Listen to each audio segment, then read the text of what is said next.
Papo de Repórter. Papo de Repórter. Buenos dias, está no ar mais um Papo de Repórter, programa que vai ao ar nas manhãs de sexta-feira nos canais do Século Diário no YouTube, nas plataformas de áudio, trazendo um resumo dos acontecimentos da semana aqui no Espírito Santo. Você pode acompanhar também o Instagram, @tvséculo, e o séculodiario.com.br com as melhores notícias. Eu sou o Vitor Taveira, hoje estou aqui na companhia da Elaine Dalgopo, jornalista também do Século Diário. Bem-vinda. Elaine, Obrigada, como é que foi a semana? Foi cheia de novidades, vamos dizer assim, algumas não muito boas, mas a gente vai comentar sobre tudo isso aqui, né? É isso aí. Bom, a gente vai trazer como assunto da semana, dessa vez, a polêmica em torno das escolas de tempo integral na educação infantil de Vitória. Tem 2 casos especificamente que estão causando grandes mobilizações aí na comunidade escolar. Vamos ter também o quadro de rolê com as dicas culturais do Espírito Santo, um fim de semana interessantíssimo, né? E antes, vamos para o nosso tradicional giro de notícias. Bom, como a Elaine falou, temos algumas novidades, né?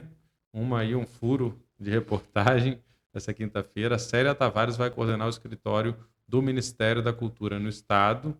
A iniciativa vai monitorar as leis e aplicação de recursos.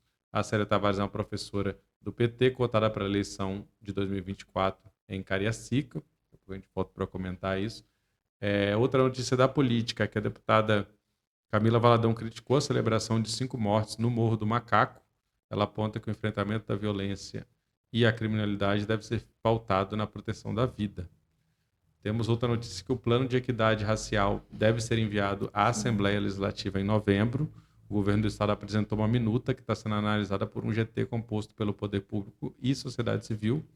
Outra notícia do governo do estado é que a SESA, a Secretaria de Saúde, criou um grupo de trabalho para elaborar uma política estadual de saúde indígena.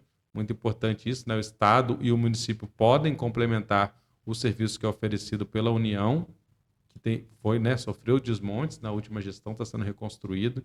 Existe o Ministério da Saúde, tem uma política de saúde indígena, mas isso não exclui que os outros entes federativos também tenham suas políticas e complementem isso. Notícia importante também da semana é do Henning, é o novo secretário de Cultura da gestão Pasolini. Ele é músico, produtor cultural e jornalista. Foi uma indicação aí respaldada pelo PP, que está se articulando aí com o Pasolini. Vamos falar um pouco mais também disso.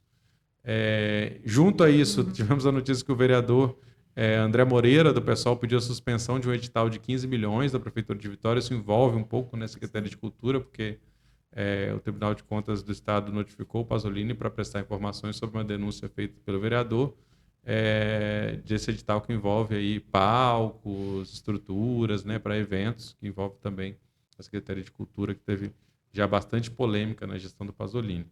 Outra notícia da política é que o Vandinho, deputado estadual, assumiu o controle do PSDB de Vila Velha e manteve o Max Filho afastado. Essa polêmica que está rolando lá, a direção era ligada ao Max Filho, que já foi prefeito, foi deputado federal, um dos principais quadros do partido no estado. Ele tem uma direção agora provisória, comandada pelo Vandinho, e possivelmente Max Filho está de saída do partido. Bom, fechando esse primeiro bloco aí da política, você quer comentar alguma coisa, Elaine? No momento, não. Só tem essa questão do plano de equidade racial, que eu acho que é um avanço. Isso foi fruto de muita cobrança do movimento negro, já é aquela questão de uma luta histórica, mas que no ano passado o Casagrande assumiu aquele termo de compromisso com o movimento negro. Essa era uma das propostas, aquele termo.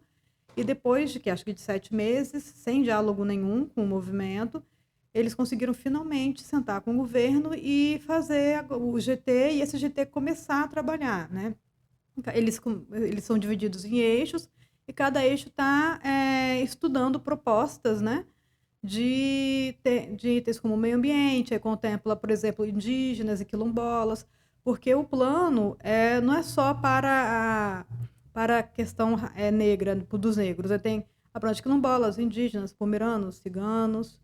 Então, educação, eixo de educação, tem outros eixos de moradia, E isso é um passo importante, mas conforme a Nelma falou, que é a entrevistada, a Nelma é da unidade negra, né? Representa a unidade negra na comissão. É o que ela falou, tem que ter recurso. E para isso tem que ter o fundo, né? Criar o Fundo de Equidade Racial, e o que eles defendem também é a Secretaria Estadual de Equidade Racial. Né? Que como ela bem falou, botar no papel é fácil. Sem recursos, sem equipe, não tem política Exatamente. pública, né? Mas só puxar um gancho também para lembrar, né, falando da notícia da Célia Tavares, nesse ministério, nesse escritório do Ministério da Cultura, né, nessa reativação do Ministério da Cultura no governo Lula, o Ministério anunciou que vai ter um escritório em cada capital, né, em cada estado. Sim. E a Célia, quer dizer, nessa semana teve um evento importante em Vitória, no Teatro Universitário, lá na Sim. UFES, que foi um encontro de secretários estaduais, municipais, dirigentes de cultura de todo o país, com presença da ministra Margarete Menezes, né, que falou também, inclusive, aqui, né? Então, já essa notícia entrou na esteira disso e mexe também com o cenário eleitoral, né? A Célia aparentemente não descartou, nem confirmou a candidatura para a prefeitura de Cariacica, que ela foi para o segundo turno, né? Contra o Clério Sampaio na última eleição. É um nome que tem uma expressão política no município, mas ela desconversou, né? Falou que, por enquanto, é focar nessa nova missão aí, junto ao governo federal. O foco dela é o escritório, e essa discussão vai ter um momento adequado, a discussão eleitoral, né?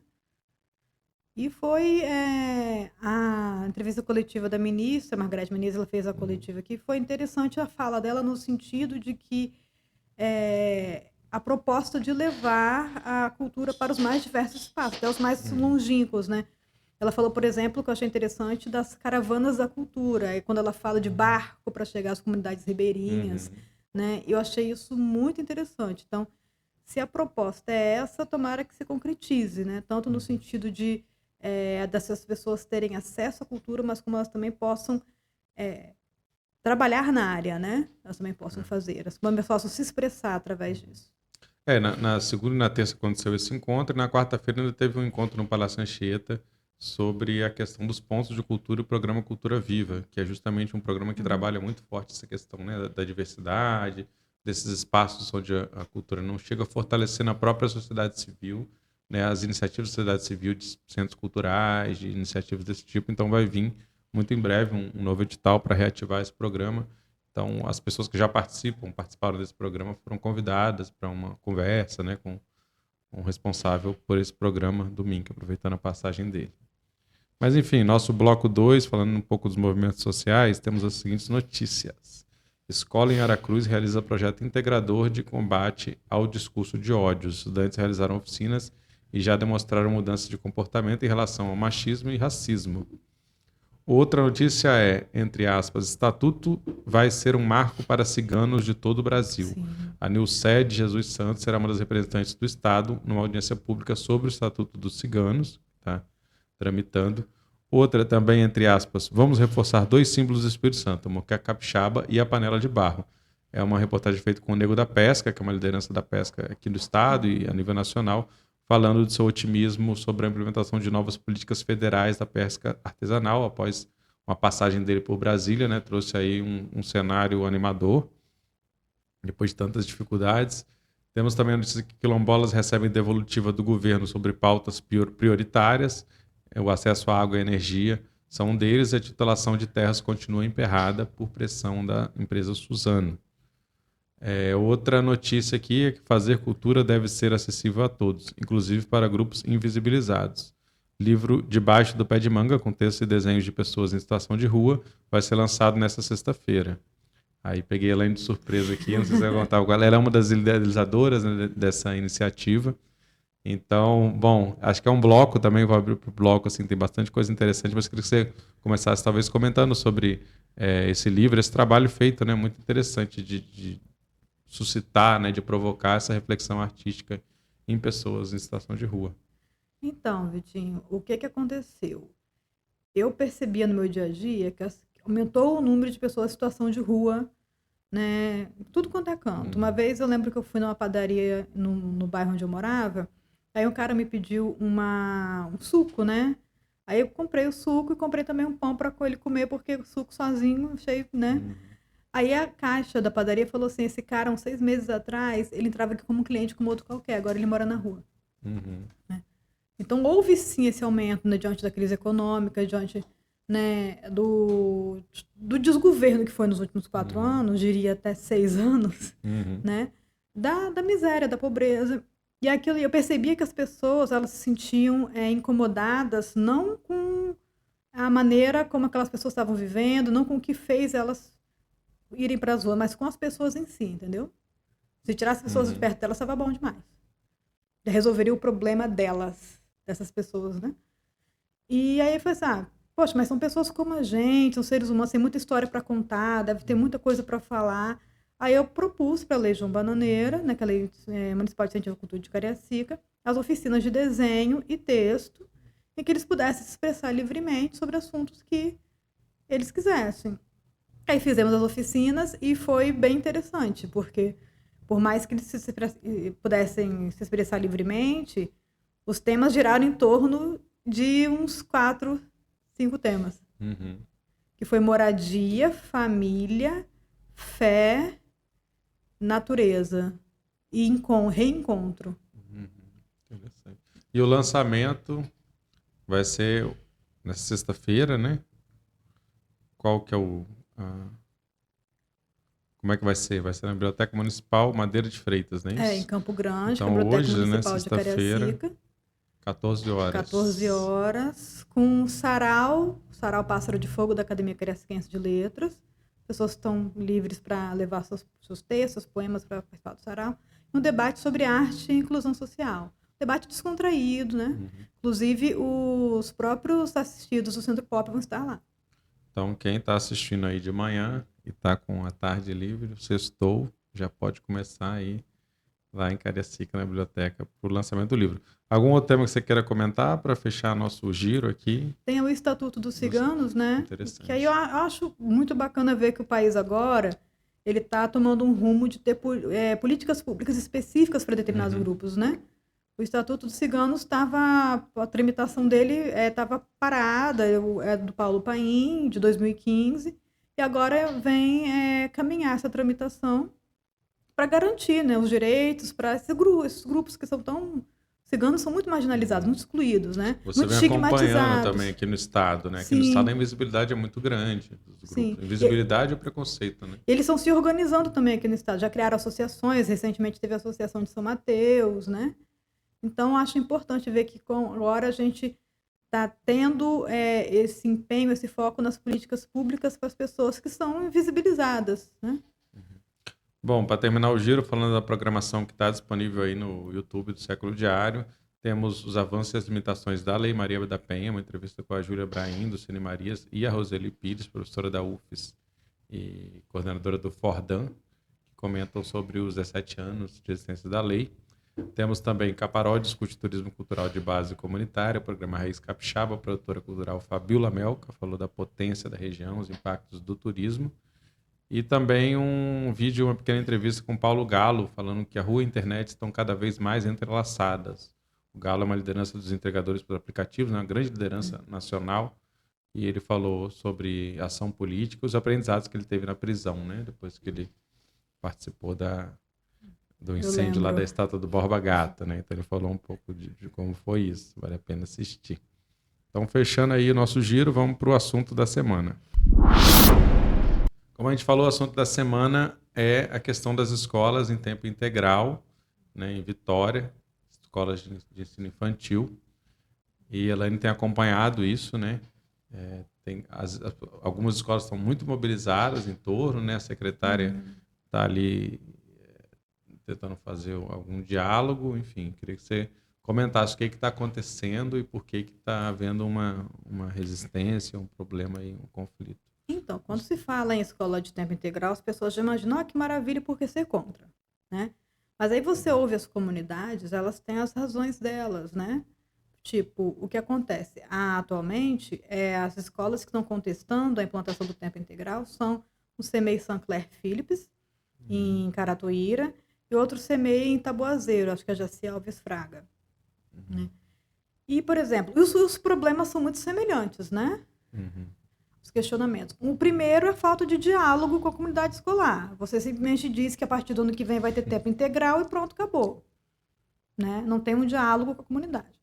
No caso de Caratuíra, existe um problema de infraestrutura, porque uma escola de tempo integral, conforme ele se aponta no projeto, tem a chamada sala ambiente, a sala de ginástica rítmica, a sala disso, a sala daquilo, e só que é um colégio com uma infraestrutura que não comporta isso. Então, na prática, eles questionam como consolidar isso, como efetivar de fato essas salas ambiente, como efetivar de fato o tempo integral, cumprindo o papel que ele se propõe a cumprir.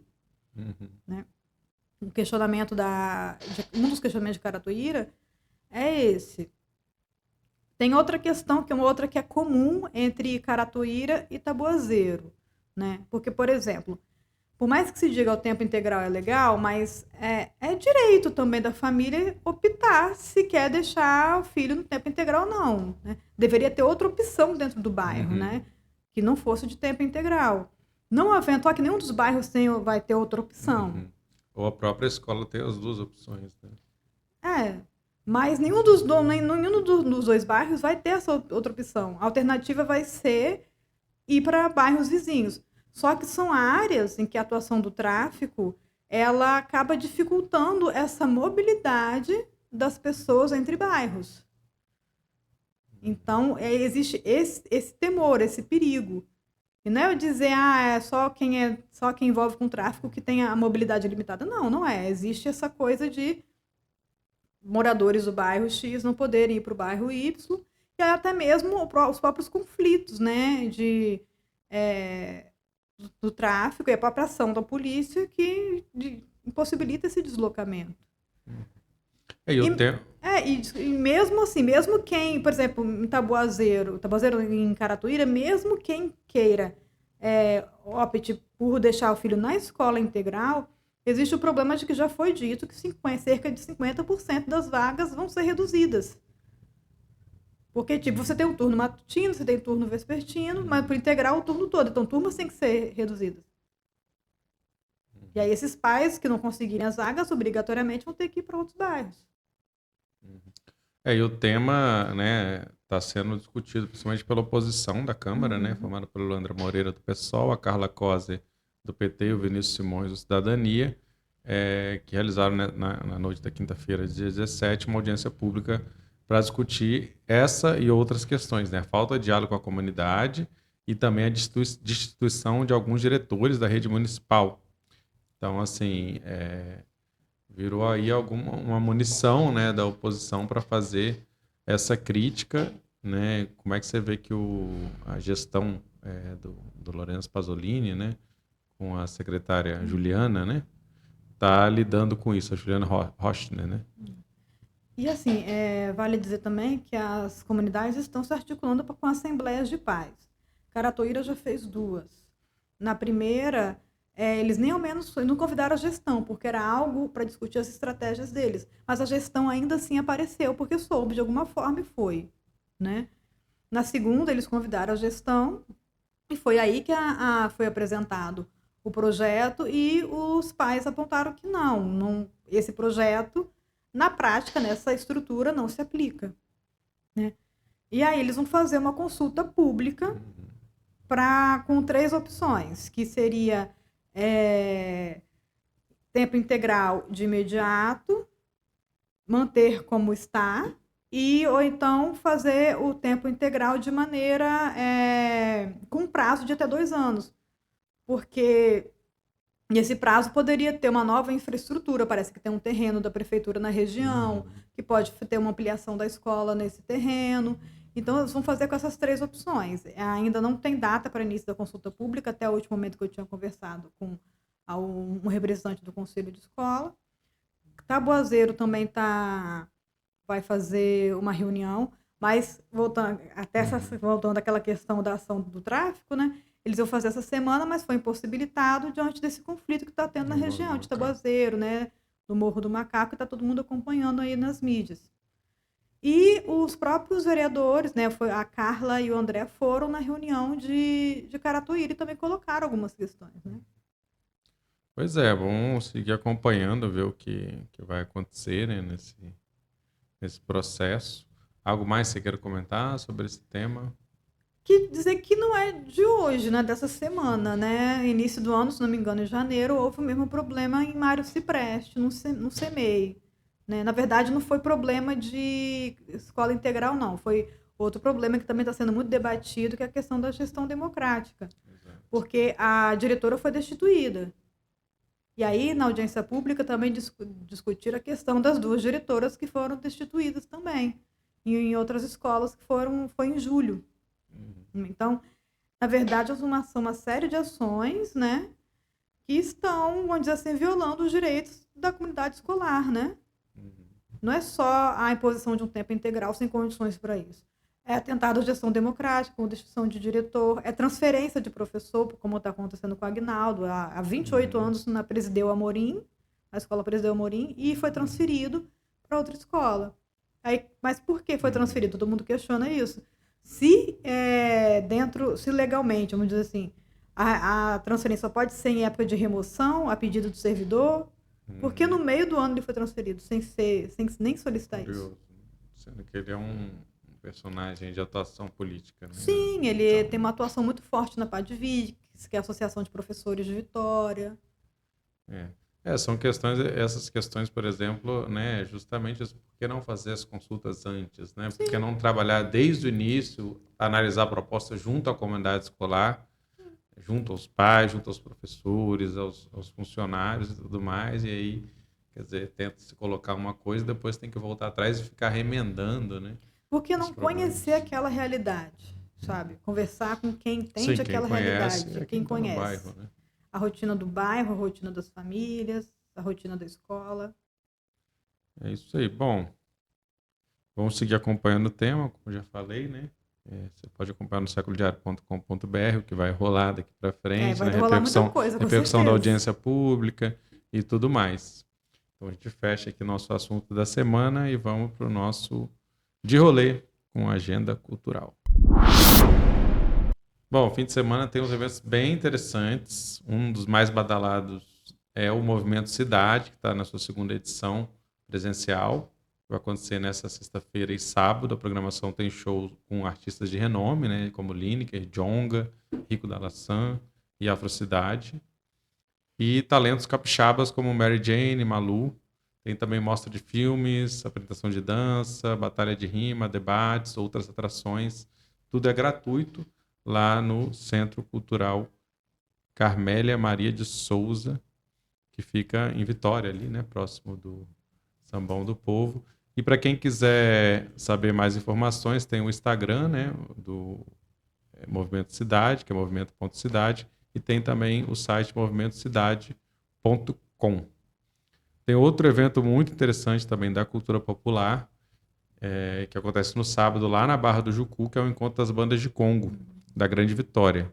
Então vão estar presentes Tambor de Jacarenema, Mestre Alcides, Raízes da Barra, Amores da Lua, Panela de Barro, Mestre Itagibe e Conchaça. Então, de vários municípios, né, essas bandas. A programação começa às 8 da manhã com a recepção das bandas, depois tem um café da manhã e às 10 horas tem roda de conversa dessas bandas na quadra da Escola Tufinada, que fica ali perto da Praça Pedro Valadares. Vão chegar na Praça Pedro Valadares, vão até a escola para fazer esse bate-papo. E o auge aí, às 15 horas, entre 15 e 17 horas, tem o cortejo das bandas partindo da Ponte da Madalena. Isso é uma grande programação também. Outra é Construção da Barra, que acontece hoje, né, sexta-feira, no dia 18 de agosto, a abertura da exposição Ticuntu, que é fruto da residência artística do grafiteiro e artista Renato Reim, lá no município. Ele teve alguns dias por lá, e a exposição conta com a curadoria do Tiago Balbino, e vai ficar Sim. até o dia 18 de setembro, vai ficar um mês, lá na Casa da Barra, que fica na rua 23 de maio, número 91, no centro de Construção da Barra. Então, quem for de lá, estiver passando por lá ou quiser ir, tá lá na Casa da Barra. Essas são algumas das dicas. Você tem alguma dica aí de passeio, de cultura? No momento não estou lembrada, mas só tem que ser dessa semana. Pode ser outra também. Tá meio longinho, mas no dia 9 de setembro vai ter o encontro da malandragem em Sabendo. Praça Encontro das Águas em Jacaraípe, que é um encontro da galera da Umbanda, principalmente, né? Com diversas atrações culturais, né? Música com dança, para mostrar aí que a Umbanda é paz e amor. É isso aí. Tem muita coisa legal também, o Cine Marias, né, que a gente falou ontem, que vai acontecer aí 31 de março a 2 de setembro, com a Lia de Itamaracá. Então, assim, coisas boas aí, ó, anotem aí na agenda. Então é isso, vamos ficando por aqui nesse Papo de Repórter. A gente volta na próxima sexta, sempre pela manhã aí, trazendo um resumo dos acontecimentos da semana. Então, obrigado, Elaine Dalgobo. Eu que agradeço a oportunidade de falar aqui. Eu sou Vitor Taveira e estamos aqui também na companhia do Cauã Elmer, nos bastidores aqui, na parte técnica aqui no estúdio 42B. Então a gente volta semana que vem e continua acompanhando, né? Quem não curte ainda, curte o YouTube do Século Diário, siga, né, nas plataformas de áudio também. E lembre-se que o séculodiario.com.br todo dia tem novidades políticas, sociais, culturais sobre o Espírito Santo. É isso, até logo. Até logo. Valeu. Papo de Repórter. Papo de Repórter. Papo de Repórter. Papo de Repórter.